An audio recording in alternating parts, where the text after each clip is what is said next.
বনমালী স্বীকৃত হইয়া বাড়ি আসিল।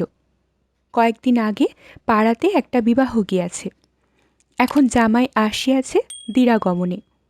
যুবতীরা এবং অনুকূল সম্পর্কযুক্তা বর্ষীয়সীরা মিলিয়া ঠিক করিল জামাইকে আচ্ছা ঠকান ঠকাইতে হবে।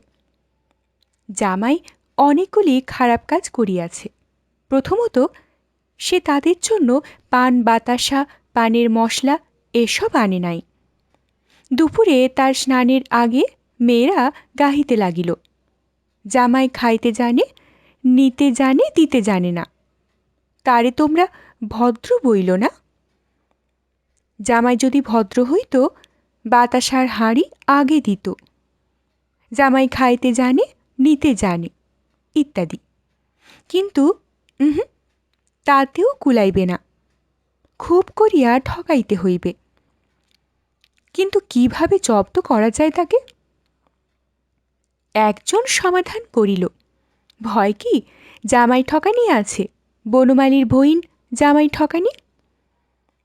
সকলেই যেন সাঁতারে অবলম্বন পাইল। লইয়া আসো জামাই ঠকানিকে। সমাগত নারীদের অবাক করিয়া দিয়া উদয় তারা জানাইল যাইতে পারিবে না। কি লাউদি, কত জামাইরে সাতঘাটের পানি খাওয়াইলি, আর এ জামাইরে পারবি না? খুব পারবি।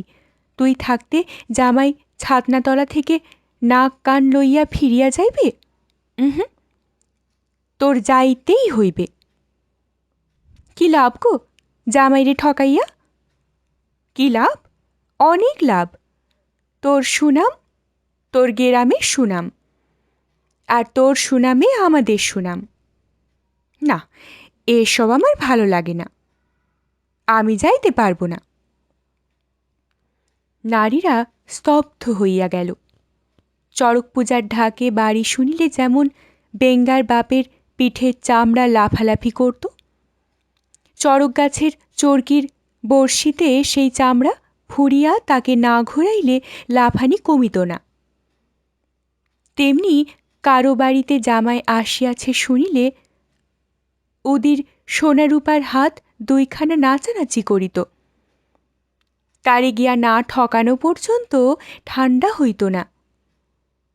সেই উদয় তারা আজ কয় কি?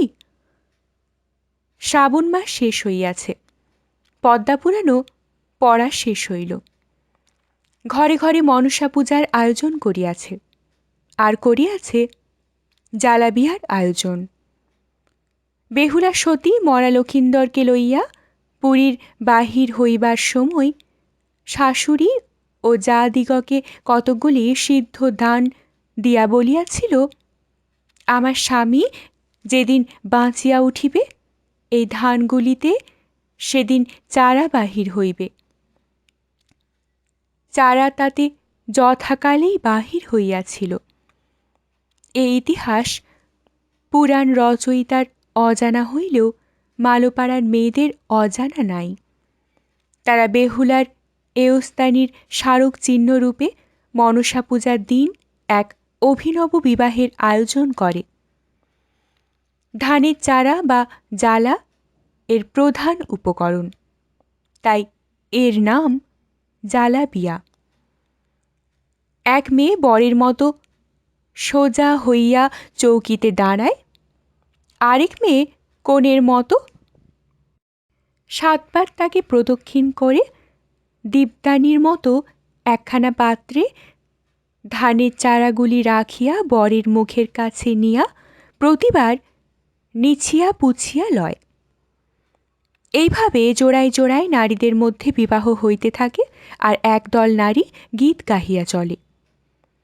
পূজার দিন এক সমবয়সিনী ধরিল, 2 বছর আগে তুই আমারে বিয়া কইরা রাখছিলি, মনে আছে? এবছর তোরে আমি বিয়া করুম, কেমন লাউদি? না ভইন। তবে তুই কর আমারে। না ভইন, আমার ভালো লাগে না। বিয়ের কথায় অনন্তর আমোদ জাগিল। করো না বিয়া, অত যখন কয়। তুই কস? আচ্ছা, তা হইলে করতে পারি। কি মজা, উদয় তারা নিজে মেয়ে হইয়া আরেকজন মেয়েকে বিবাহ করিতেছে।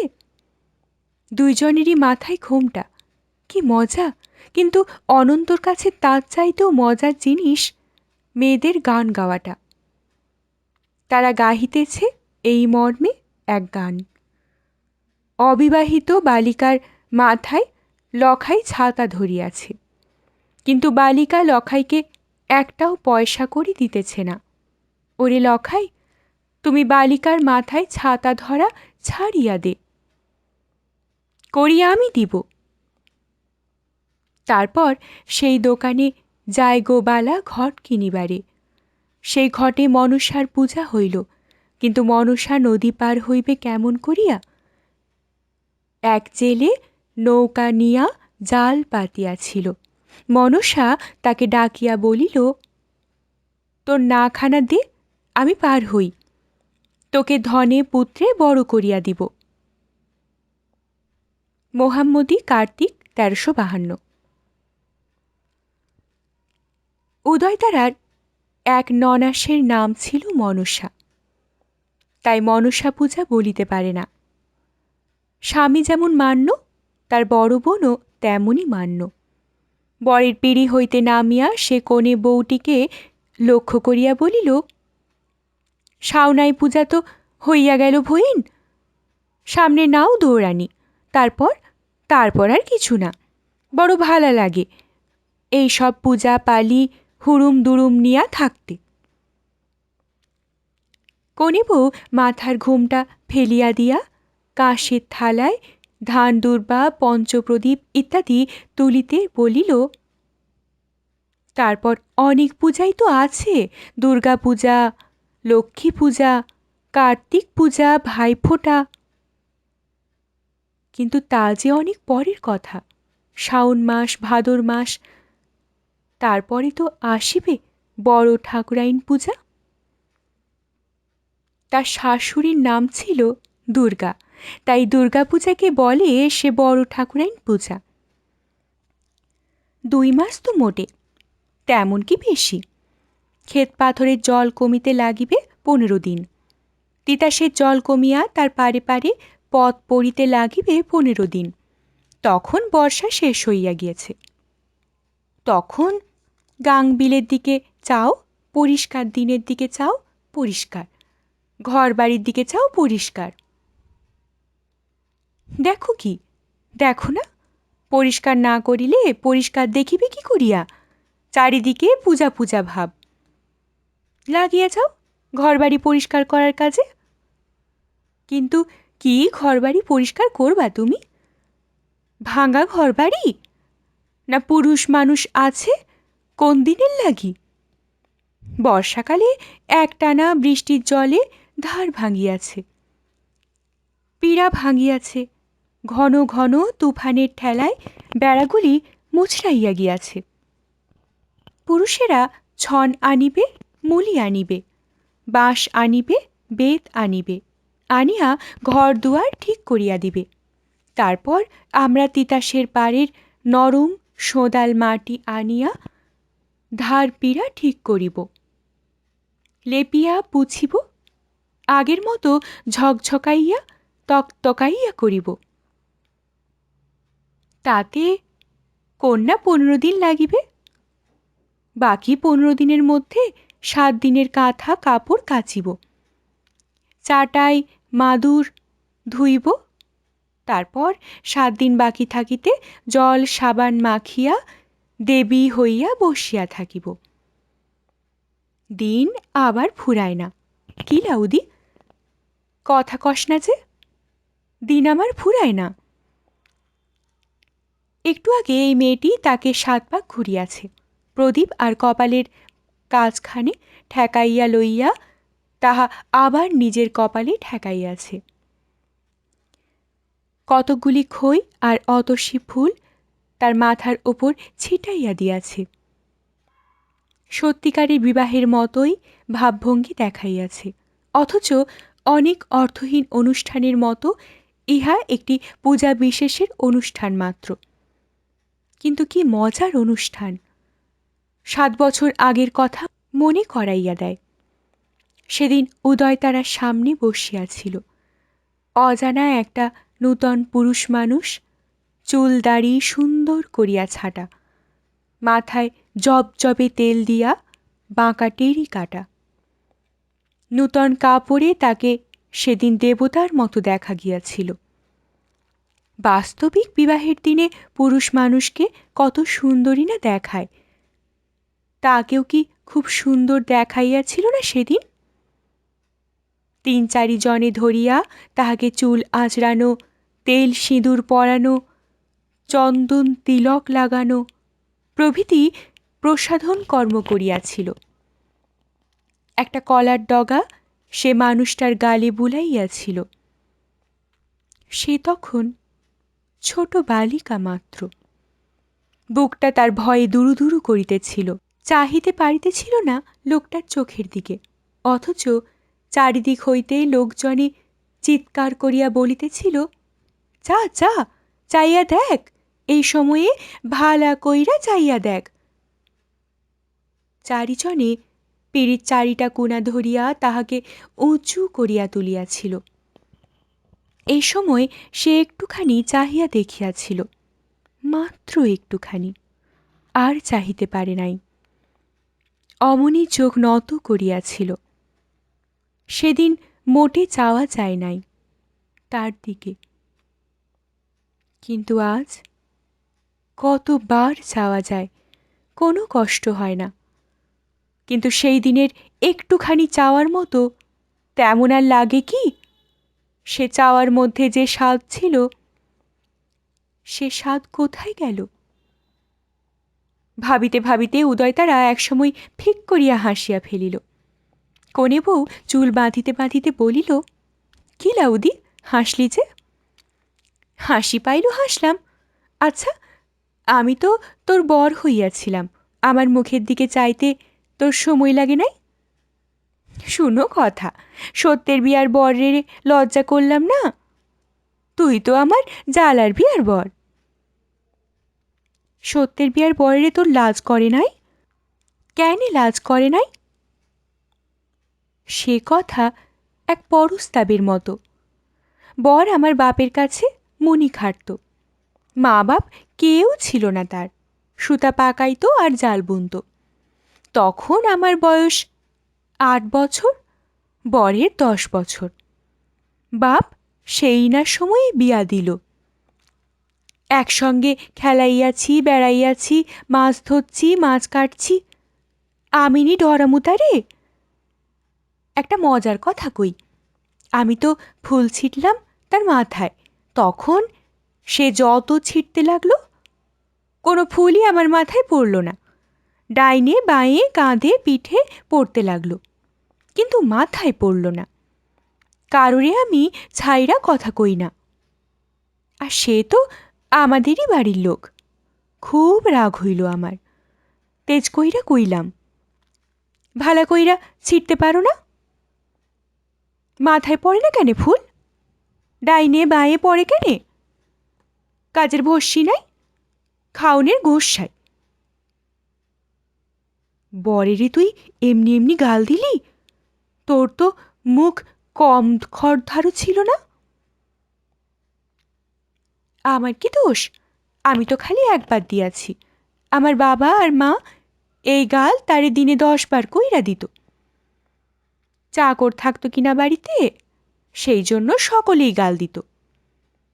কিন্তু আমি দিতাম না, দিয়াছিলাম খালি ওই একবার বিয়ার রাইতে। তখন বর কি করল? এক মুঠ ফুল রাগ কইরা আমার চোখে মুখে ছুঁইরা মারল। খুব আস্পদা তো, তুই সইয়া গেলি না? কি করলি তুই? এক ভেঙচি দিলাম। তুই আমারে তেমন কইরা এক ভেঙচি দে না। ধ্যাৎ, তুই কি আমার সত্যের বর? তুই যে মেয়ে মানুষ। তবে আমি তোরে দিই? ধ্যাৎ, আমরা কি আর এখন ছোট আছি? কি এমন বড় হইয়া গেছি? 12 বছর বয়সে বিয়া হইয়াছিল, তারপর 7 বছর, মোট 19 বছর। এরই মধ্যে বড় হইয়া গেলাম। বড় হইয়া গেলি কি গেলি না বুঝতিস, যদি কোলে 2-1টা ছাউ বাচ্চা থাকতো। জীবনে একটারও গুমুট কাজলি না। তোর মতো কাঁচা শরীর, কাঁচা। তাই মনে হয় বড় হোস নাই। যদি হইতো তবে বয়সটাও মালুম হইত। সেই কথা ক। তারপর চারিদিক আঁধার হইয়া আসিল। সাদা সাদা অজস্র শাপলা ফুলে শোভিত সর্পাসনা মনসা মূর্তিটি অনন্ত চোখের সামনে ঝাপসা হইয়া আসিল। অন্যান্য পূজাবাড়িগুলিরও গানগুলি ক্রমে অস্পষ্ট হইয়া একসময় থামিয়া গেল। এবারের মতো মনসা পূজার এইখানেই ইতি। শ্রাবণ মাসের শেষ তারিখটিতে মালুদের ঘরে ঘরে এই মনসা পূজা হয়। অন্যান্য পূজার চাইতে এই পূজায় খরচ কম, আনন্দ বেশি। মালুদ ছেলেরা ডিঙি নৌকায় চড়িয়া জলে ভরাট বিলে লগি ঠেলিয়া গিয়া আলোড়ন তোলে। সেখানে পাতাল ফুঁড়িয়া ভাসিয়া ওঠে সাপের মতো লিকলিকে শাপলাগুলি। ফুল ফুটিয়া ছড়াইয়া থাকে। যতদূর দেখা যায় কেবল ফুল আর ফুল। সাদা মানিকের মেলা যেন বসিয়াছে। ঘাড়ে ধরিয়া টান দিলে কোনো এক জায়গায় শাপলাটা ছিঁড়িয়া যায়। তারপর টানিয়া তোলো, খালি টানো আর টানো, শেষ হইবে না শীঘ্র। এইভাবে তারা এক বোঝায় শাপলা তুলিয়া আনে। মাছেরা ঘুরিয়া ফিরিয়া দেখে মালদ ছেলেরা কেমন শাপলা তুলিতেছে। ফাঁকে ফাঁকে মালদ ছেলেরা চাহিয়া দেখে জল শুকাইবে, বিলে বাঁধ পড়িবে, তখন বেঘরে প্রাণ হারাইতে হইবে। এসব জানিয়া শুনিয়াও বোকা মাছেরা কিসের মায়ায় যেন বিলের নিষ্কম্প জলে তেষ্টাইয়া আছে। তিতাসের স্রোতাল জলে নামিয়া পড়িলে অত শীঘ্র ধরা পড়িবার ভয় থাকিবে না। ধরা যদি পড়েও পড়িবে মালদের জালে, যেখান থেকে লাফাইয়াও পালানো যায়। কিন্তু নম্রসূত্রের বাঁধে পড়িলে হাজারবার লাফাইলেও নিস্তার নাই। তারপর পুরোহিত আসে। মালদের পুরোহিত ডুমুরের ফুলের মতো দুর্লভ।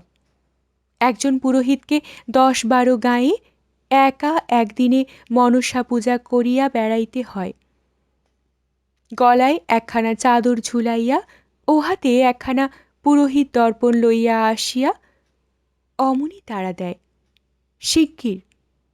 তারপর বার কয়েক নম নম করিয়া এক এক বাড়ির পূজা শেষ করে দক্ষিণা আদায় করে এবং 8 ঘণ্টার মধ্যে সারা গাঁয়ের পূজা শেষ করিয়া তেমনি ব্যস্ততার সহিত কোনো মালকে ডাকিয়া বলে, অবৃন্দাবন, তোর নাওখান দিয়া আমারে ভাটি সাধকপুরে লইয়া যা।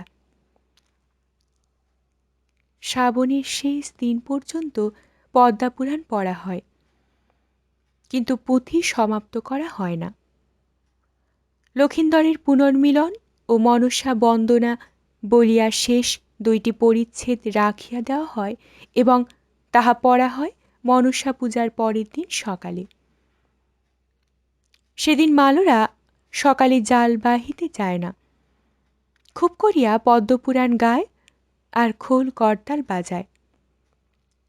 শেষ দিন বনমালীর গলাটা ভাঙিয়া গেল। এক হাতে গাল চাপিয়া ধরিয়া চোখ 2টা বড় করিয়া গলায় যথাসম্ভব জোর দিয়া শেষ দিশা তুলিল। বিউনি হাতে লইয়া বিপুলায়ে বলে, কে নিবি বিউনি, 1,00,000 টেকার মূলে। কিন্তু সুরে আর জোর বাঁধিল না। ভাঙা বাঁশের বাঁশির মতো বেসুরো বাজিল। অন্যান্য যারা দোহাত ধরিবে তাদের গলা অনেকের আগেই ভাঙিয়া গিয়াছে। তারাও চেষ্টা করিয়া দেখিল, সুর বাহির হয় না। তিতাসের জলে জেলে যেমন শেষ খেউ মারিয়া জালটা ফেলিয়া দেয় জলে, তেমনি তারা শেষবারের মতো হাল ছাড়া গোছের হইয়া পদ্মাপুরাণ পড়া শেষ করিল। বেহুলা বিজনী বেচিতে আসিয়াছে জাইদের নিকটে গোপনে ডমনির বেশ ধরিয়া। শেষে পরিচয় হইল এবং চাঁদ সদাগরের পরাজয় হইল। সে মনসা পূজা করিয়া ঘরে ঘরে মনসার পূজা খাওয়ার পথ করিয়া দিল। চিরদুঃখিনী বেহুলার জন্য অনন্ত যেমন মায়া হইল, চাঁদ সদাগরের জন্য মায়া হইল তার ততোধিক। কি বিশাল এক পূজা বিদ্রোহীর মস্তক অবশেষে পুরাণকারের কলমের খোঁচায় পরাজয় বরণ করিল। কি নির্মম অত্যাচার তাহাকে সহিতে হইয়াছিল। মনসার হাতে কি লজ্জাজনকভাবে তাকে বারবার নাকাল হইতে হইয়াছিল। তবু সে সংকল্পে অটল, কানীর পূজা সে কিছুতেই করিবে না। অবশেষে যাও বা করিল, তাও বাঁ হাতে। মনসা তাতেই সন্তুষ্ট। পরাজয়ের মধ্যেও জয়স্পর্ধা তাহাকে সগৌরবে মাথা তুলিয়া দাঁড় করাইয়া রাখিয়াছে শালু কাপড়ের বাঁধা লম্বা ও সরু আকারের এ পুঁথিখানার মধ্যে। পুঁথিখানা বাঁধা হইতেছে, 1 বৎসরের জন্য উহাকে রাখিয়া দেওয়া হইবে, আবার শ্রাবণ আসিলে খোলা হইবে। একটা লোক ঝুড়ি হইতে বাতাসা ও খই বিতরণ করিতেছে। লোকে একজন করিয়া খই বাতাসা লইয়া প্রস্থান করিতেছে। যাহাদের তামাকের পিপাসা আছে তাহারা দেরি করিতেছে। এদিকে পূজার ঘরের অবস্থা দেখিলে কান্না পায়। আগের দিন পূজা হইয়াছে, তখন দীপ জ্বলিয়াছিল, ধূপ জ্বলিয়াছিল, 10-12টি টিপে নৈবেদ্য সাজাইয়া রাখা হইয়াছিল। সদ্য রং দেওয়া মনসা মূর্তি যেন জীবন্ত হইয়া হাসিতেছিল। আর তার সাপ 2টা বুঝিবা গলা বাড়াইয়া আসিয়া অনন্তকে ছোবলি দিয়া বসে, এমনই চকচকে ঝকঝকে ছিল। আজ তাদের রূপ অন্যরকম। অনিপুণ কারিগরের সস্তায় তৈয়ারি একদিনের জৌলুস রংচটা হইয়া ম্লান হইয়া গিয়াছে। কোন অসাবধান পূজার্থীর কাপড়ের খুঁটে লাগিয়া একটা সাপের জিভ আর আরেকটা সাপের ল্যাজ ভাঙিয়া গিয়াছে। এখন তাহাদের দিকে চাহিলে অনুকম্পা জাগে। রাশি রাশি শাপলা ছিল মূর্তির 2 পাশে। ছেলেরা আনিয়া এখন খোসা ছাড়াইয়া খাইতেছে আর খোসা দিয়া বোতল বানাইতেছে। কেউ কেউ শাপলা দিয়া মালা বানাইয়া গলায় পরিতেছে। অনন্ত চুপ করিয়া বসিয়াছিল। একটা ছোট মেয়ে তেমনই কয়েক ছড়া মালা বানাইয়া কাহার গলায় পরাইবে ভাবিতেছিল। অনন্তর দিকে চোখ পড়াতে তাহারই গলায় পরাইয়া দিল। অনন্ত চট করিয়া খুলিয়া আবার মেয়েটির খোপায় জড়াইয়া ধুইল। চক্ষুর নিমেষে এই কাণ্ডটি ঘটিয়া গেল। মেয়েটির দিকে চাহিলে প্রথমেই চোখে পড়িবে এই খোঁপার উপর। ছোট্ট মেয়ের তুলনায় অনেক বড় সে খোঁপা।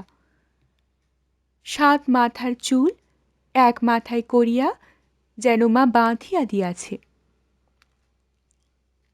খুশি হইয়া মেয়েটি জিজ্ঞাসা করিল, কোনোদিন তো দেখি নাই তোমারে, তোমার নাম কি? অনন্ত। আমার নাম অনন্ত। দূর, তা কেমনে হয়? ঠিক কইরা কও তোমার নাম কি? ঠিক কথাই কইছি, আমার নাম অনন্ত। তবে আমার মতো তোমার খোপা নাই কেনে? আমার মতো তুমি এই রকম কইরা শাড়ি পিন্ধো না কেনে? তোমার নাক বিন্ধাইছে না কেনে? কান বিঁধাইয়া কাঠি দিতেছে না কেনে? গোধানি কই? হাতের চুড়ি কই তোমার? আরে আমি যে পুরুষ ছেলে, তুমি তো মাইয়া। তবে তোমার নাম অনন্ত না। না কেনে? অনন্ত যে আমার নাম, তোমারই নাম তো হইতে পারে না। পারে না? কি জন্যে পারে না? তুমি যে পুরুষ ছেলে, আমার নাম যা, তোমারও নাম কি তা হইতে পারে? হইতে পারে না যদি, তবে এ নাম আমার রাখলো কেনে? আমার মা নিজে এ নাম রাখছে, মাসি জানে।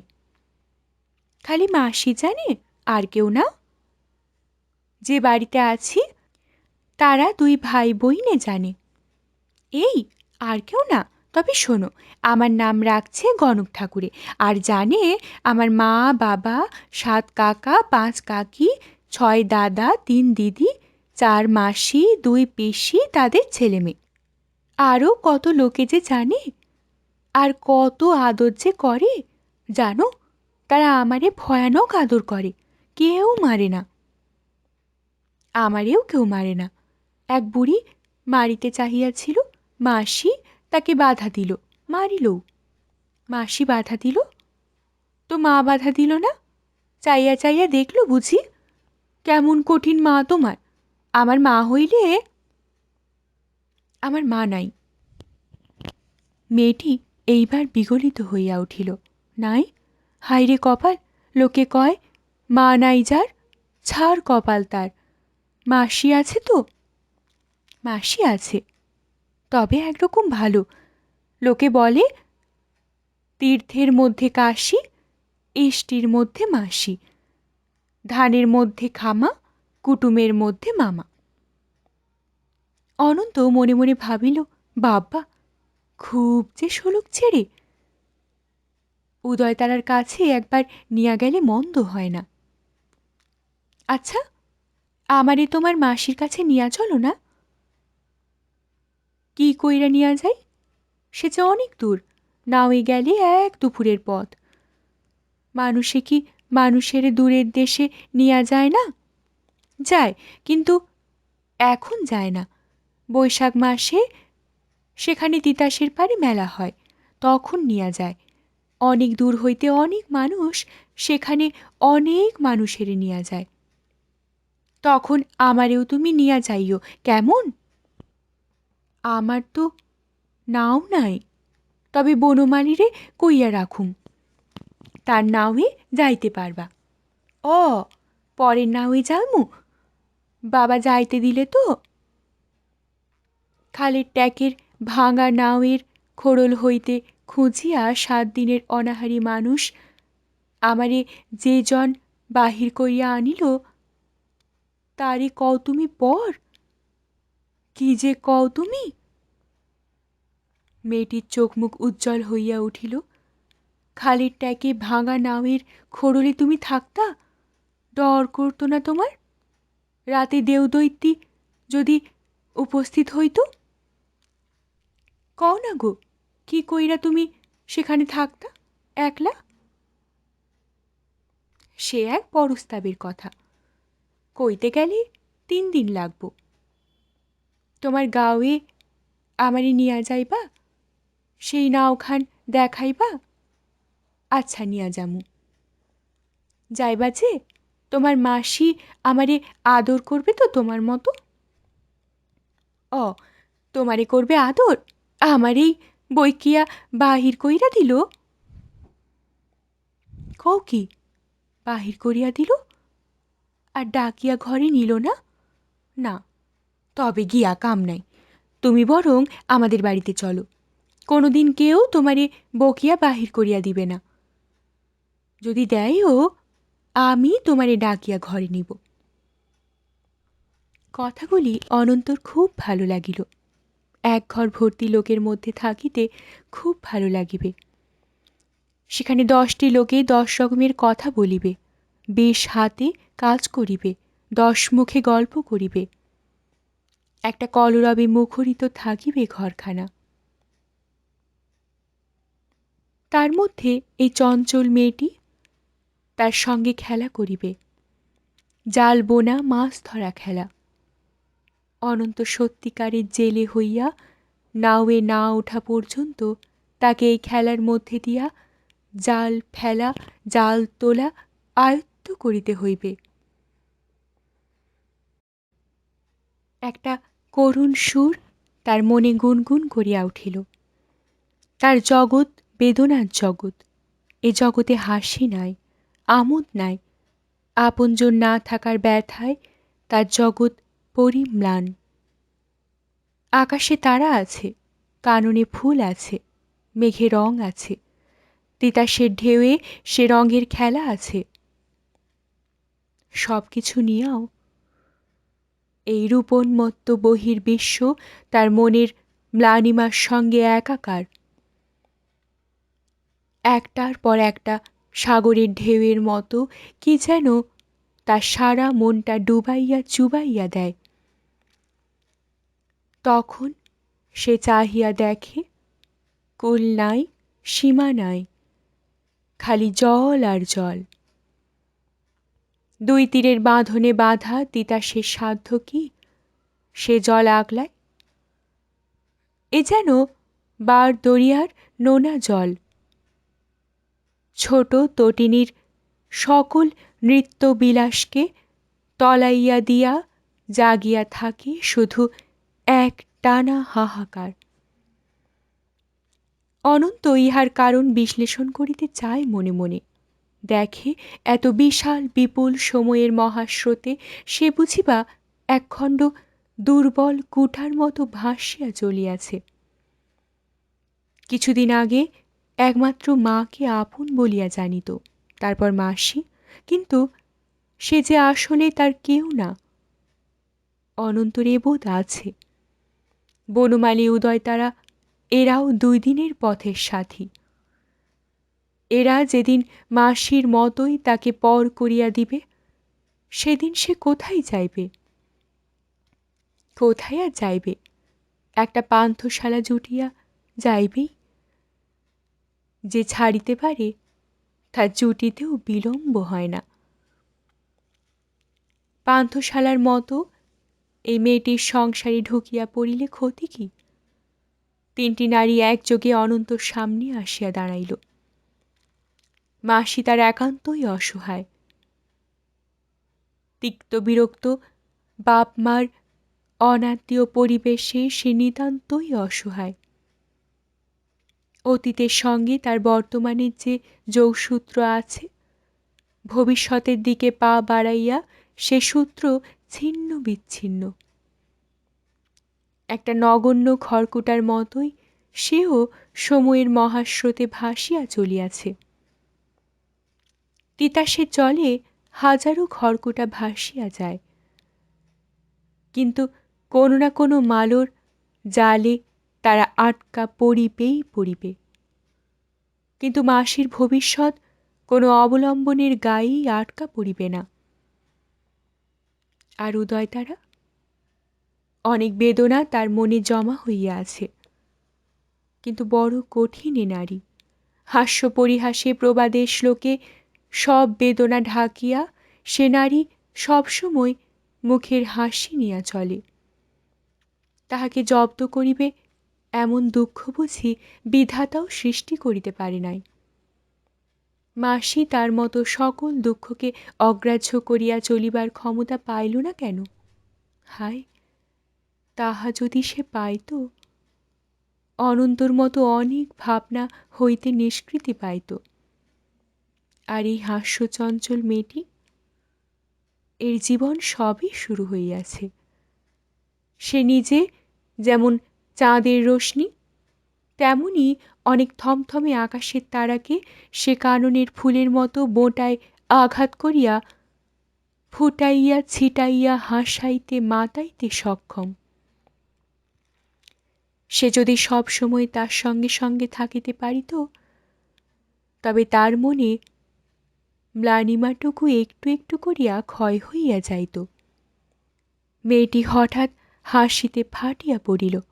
অনন্ত চমকাইয়া উঠিয়া বলিল, হাসো কেনে? মেয়েটির চোখ দুটি নাচিয়া উঠিল। তোমার গলায় যে মালা দিল, কারো কাছে কও না যেন। কইলে কি হইবে? তোমারে বর বলিয়া লোকে ঠাট্টা করিবে। ধুর, আমি কি শ্যামসুন্দর ব্যাপারী? আমার কি এই রকম বড় বড় দাড়ি আছে যে আমাকে বর বলিবে?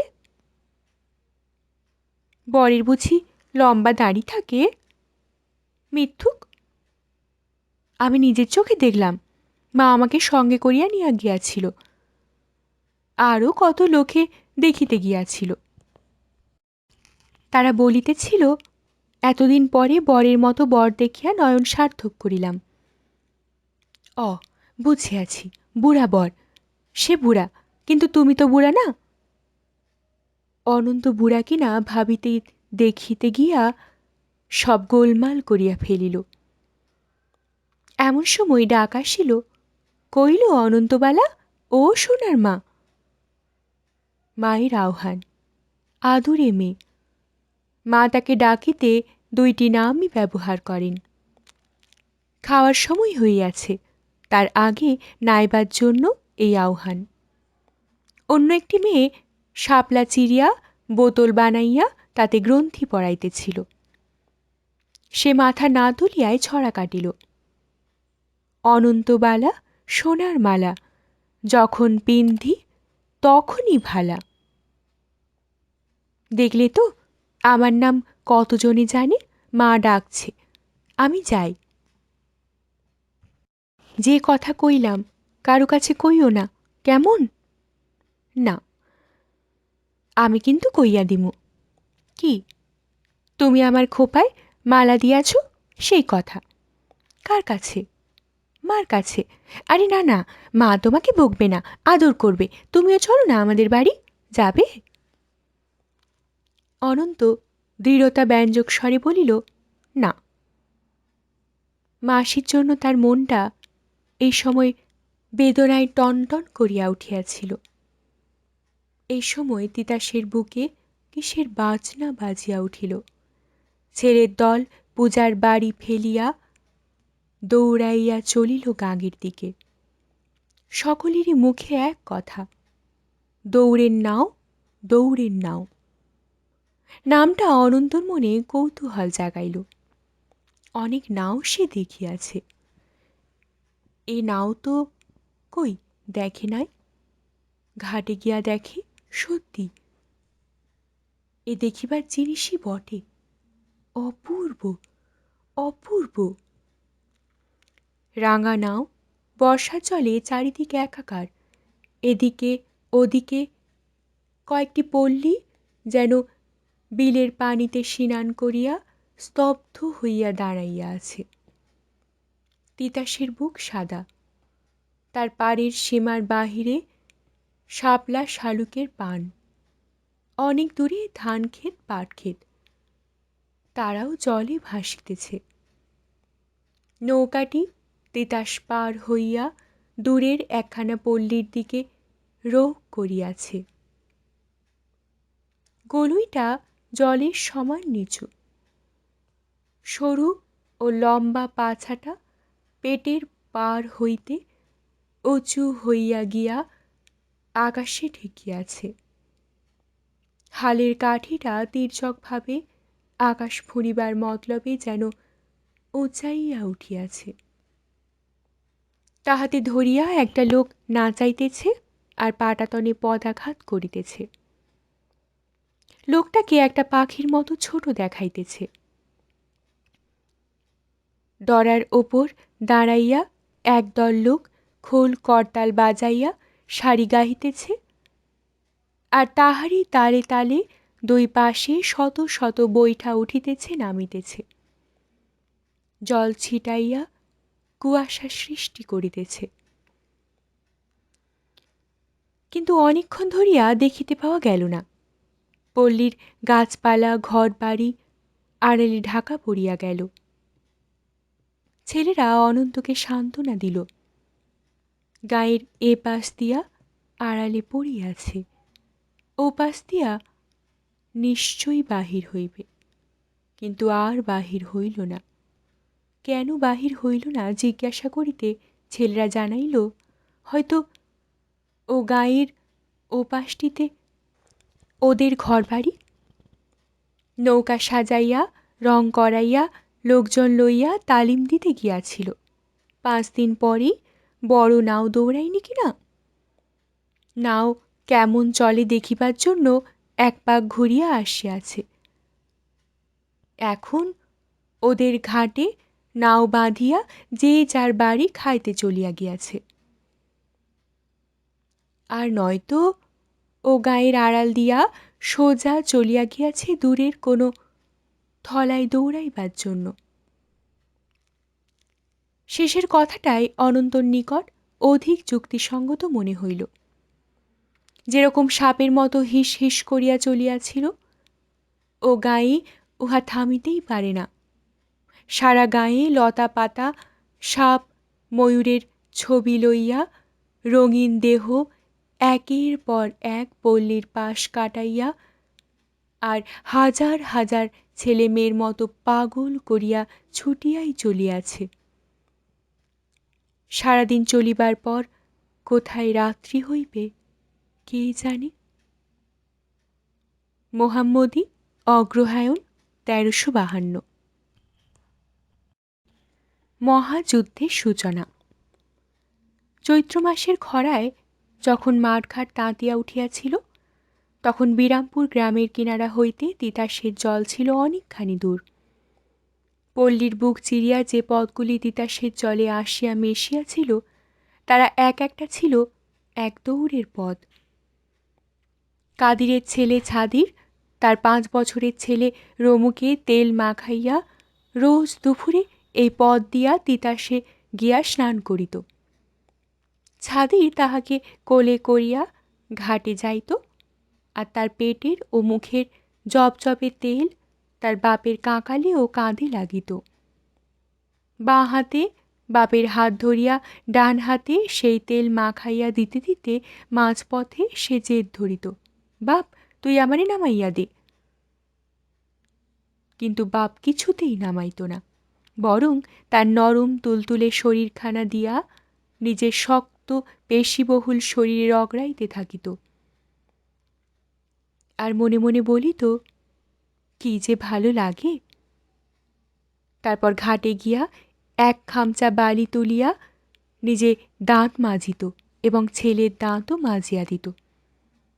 গামছা দিয়া ছেলের গা নিজের গা রগড়াইয়া ছেলেকে লইয়া গলা জলে গিয়া ডুব দিত। কখনো একটু আলগা করিয়া ধরিয়া বলিত, ছাইরা দেই। রমু তার কাঁধ জড়াইয়া ধরিয়া বলিত, দে ছাইরা। পরিষ্কার জল ফটফট করে, তাতে মৃদু মন্দ স্রোত। কাটারি মাছ ভাসিয়া ভাসিয়া খেলা করে।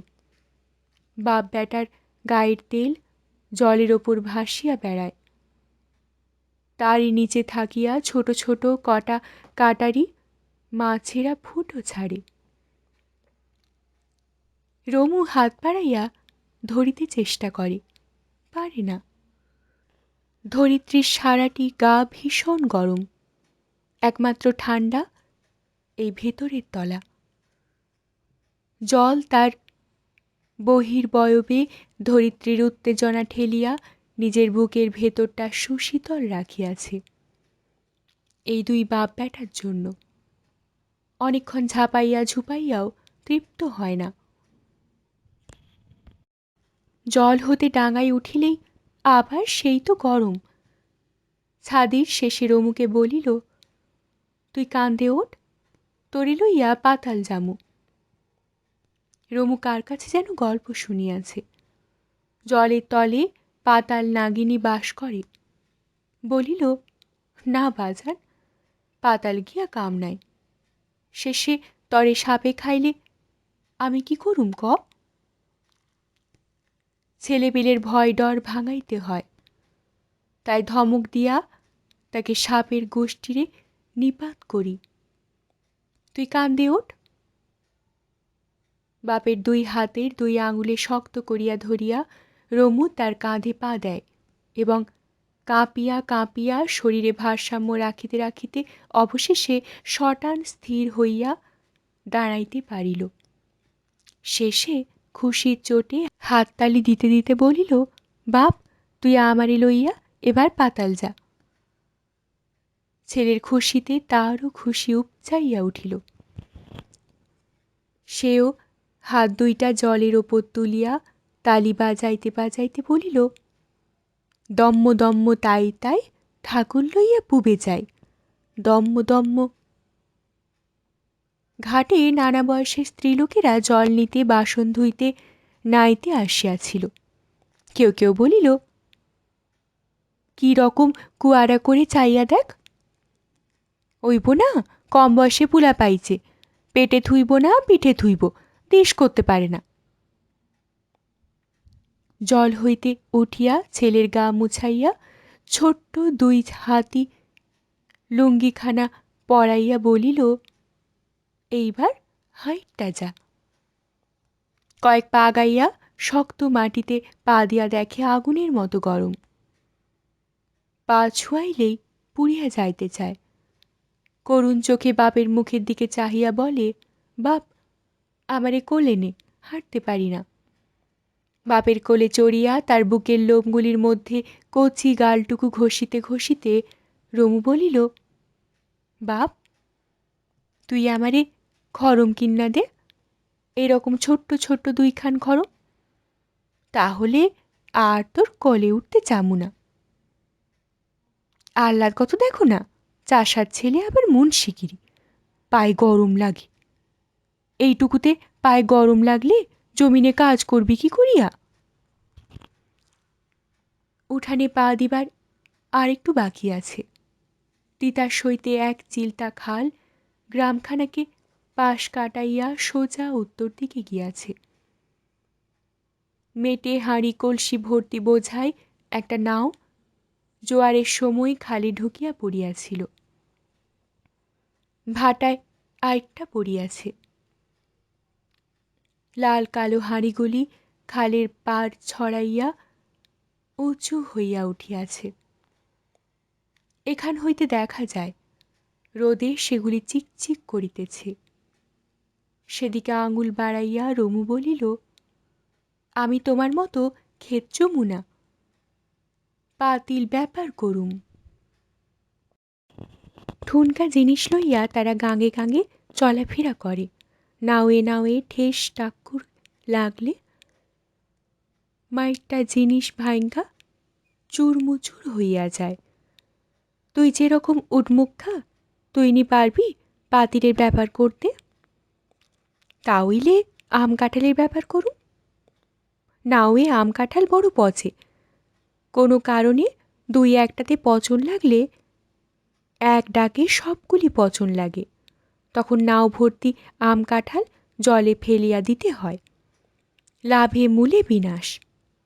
তুই যেরকম হুঁশ দিশা ছাড়া মানুষ, পচা লাগলে টেরই পাইবি না। শেষে আমার বাপের পুঁজি মজাইয়া বাপেরে আবার ফকির বানাইবি। তাহলে ব্যাপার কইরা কাম নাই। হ বাজি, ব্যাপারীরা বড় মিছা কথা কয়। 7-5 বার কথা কইয়া লোকেরে ঠকায়। কিনবার সময় বাকি আর বেচবার সময় নগদ।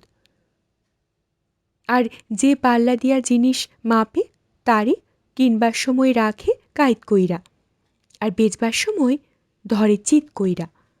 এই জন্য তোমার নানা যান ব্যাপারীরে দুই চক্ষে দেখতে পারে না। তুমি যদি বড় হইয়া ময়মরূপীর হালগিরিস্তি ছাইরা গিয়া ব্যাপারী হইয়া যাও, তাহা হইলে তোমার নানা তোমারেও চোর ডাকিবে, আর আর কি শালা ডাকিবে। রমু একটু হাসিয়া ফেলিল। অপমানিত হইয়া বলিল, অখন আমারে নামাইয়া দে। মুখে তার কৃত্রিম ক্ষোভের চিহ্ন। খেতে কাজের ধুম পড়িয়াছে। ছাদিরের মোটে অবসর নাই। ছেলের দিকে চাহিবার সময় নাই। ছেলের মার হাতেও এত কাজ যে 2 হাতের 10 কাছা বাংড়ির মধ্যে 2খানা ভাঙিয়া ফেলিল। ছেলের মা হওয়ার পর হইতে সংসারে তার গৌরব বাড়িলেও শ্বশুর কাদির মিয়া তাহাকে ছাড়িয়া কথা কহিলেও তার বাপকে ছাড়িয়া কথা কইবে না। কোনো একবার খাইতে বসিয়া যদি দেখে বেটার বউয়ের হাতের অতগুলি বাংড়ির মধ্যে কয়েকটা কম দেখা যাইতেছে, তবে নিশ্চয়ই শালার বেটি বলিয়া গালি দিবে, কেহ আটকাইতে পারিবে না। সন্ধ্যায় বেদেনিয়া আসিলেই তাহার নিকট হইতে 2 পয়সার 2টি বাংড়ি কিনিয়া পুরাইয়া রাখা যাইতে পারে, কিন্তু পয়সা ছাদি দিলে তো নিজেকে তাহার যেন বড়ই অসহায় মনে হইতে লাগিল। এরকম মাঝে মাঝে হয়। তখন সে পুত্র রমুর দিকে তাকায়, তাকে আদর করে, কোলে নেয়, ভাবে সে যখন বড় হইয়া যখন সংসারের দায়িত্ব অংশ লইবে, তখন কি তার মার কিছু কিছু স্বাধীনতা এই সংসারে বর্তাইবে না? এখনও রমুর দিকে চাহিবার জন্য তাহার চোখ দুইটি সতৃষ্ণ হইয়া উঠিল। কিন্তু কোথায় রমু?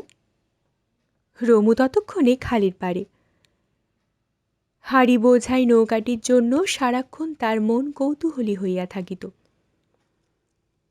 বিকাল পড়িতে বাপকে অনুপস্থিত ও মাকে কাজে ব্যস্ত দেখিয়া সে একবার হাড়ির নাওখান দেখিতে আসিয়াছে। হাড়ির একটা পাহাড় যেন ঠেলিয়া মাথা উঁচু করিয়াছে।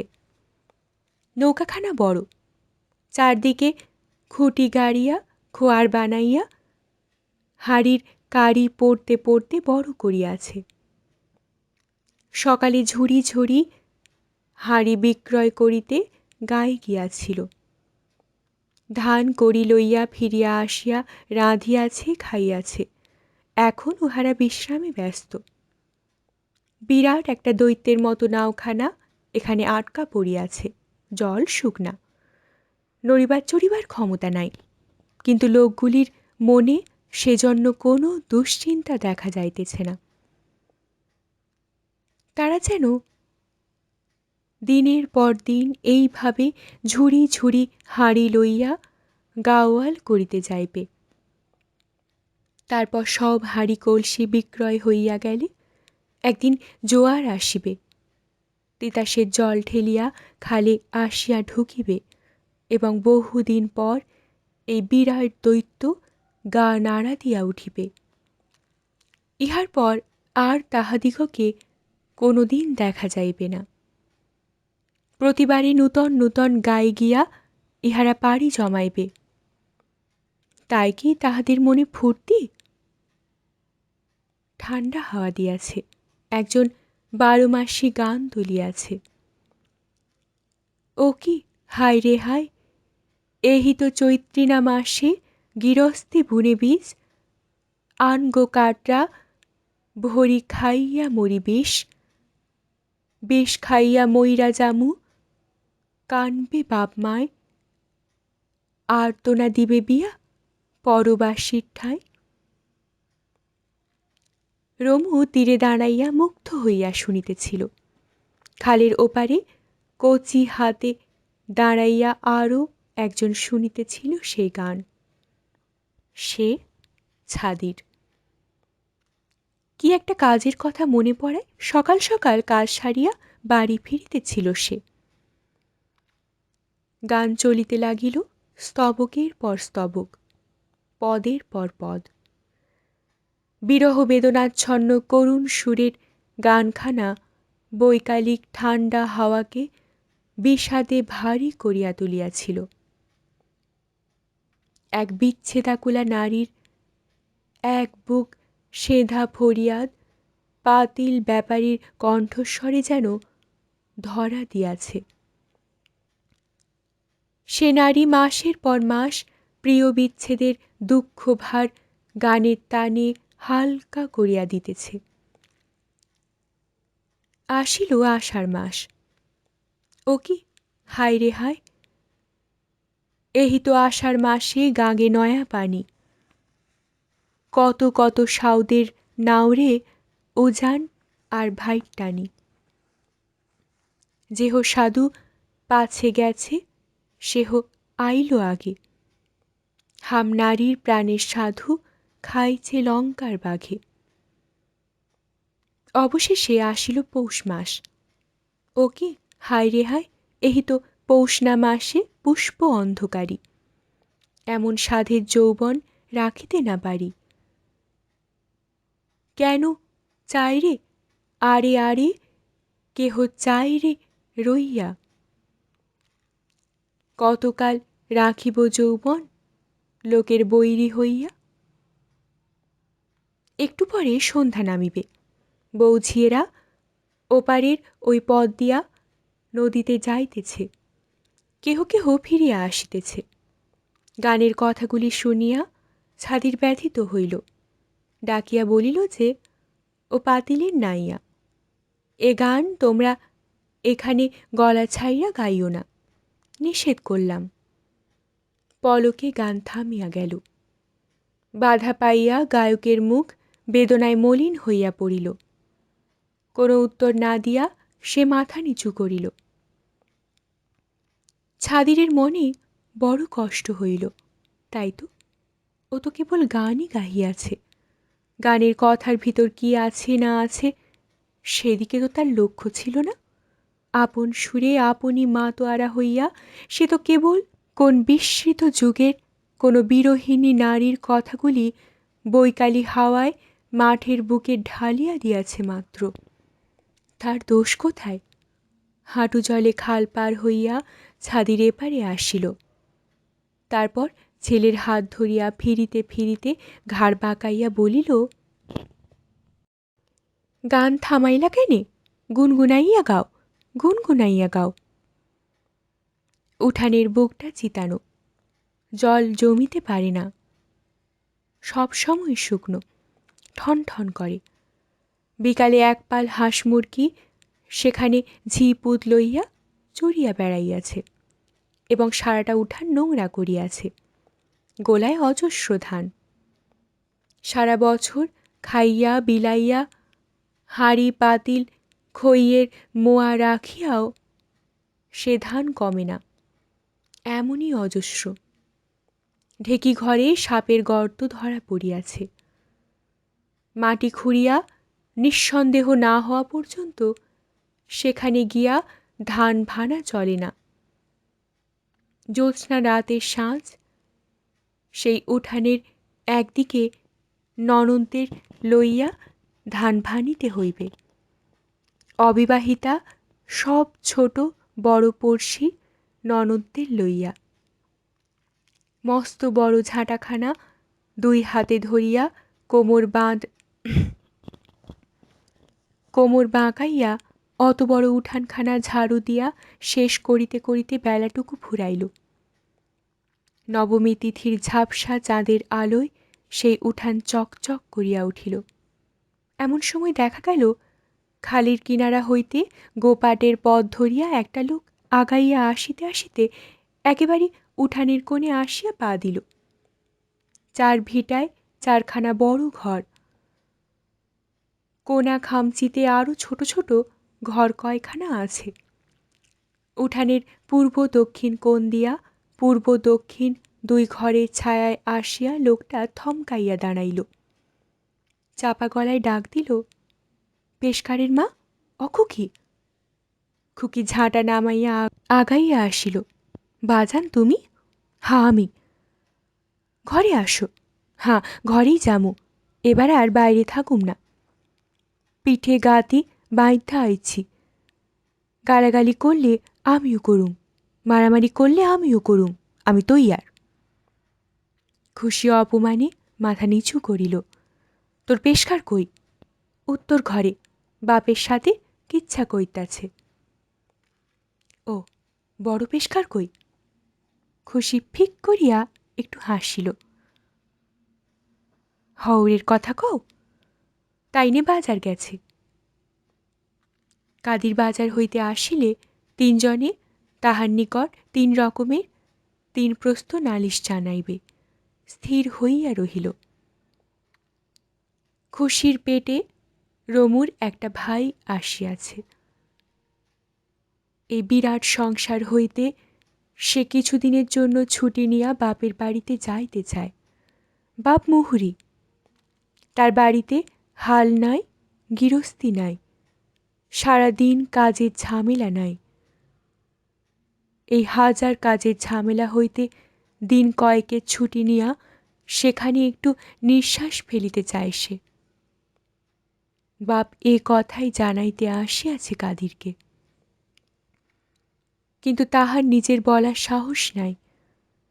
এ তো আর আদালত নয় যে ধমক দিয়ে মক্কেল দাবকাইবে। এ কাদির মিয়ার সংসার, এখানে তারই এক ছত্র অধিকার। বাপের অসহায়তা দেখিয়া খুশি নিজেই বিদ্রোহী হইয়া উঠিল। সে নিজেই বলিবে শ্বশুরকে, যে কথা বাপ বলিতে আসিয়াও বলিতে পারিতেছে না, চোরের মতো এক কোণে লুকাইয়া আছে। ভালো লাগলে অবশ্যই লাইক করবেন, শেয়ার করবেন। পরবর্তী পর্বে চোখ রাখতে চ্যানেলটিকে অবশ্যই সাবস্ক্রাইব করবেন ও প্রতিটি পর্ব মিস না করার জন্য বেল আইকনটি প্রেস করবেন। আপনাদের অভিমত কমেন্ট বক্সে অবশ্যই জানাবেন। অনেক ধন্যবাদ। নমস্কার।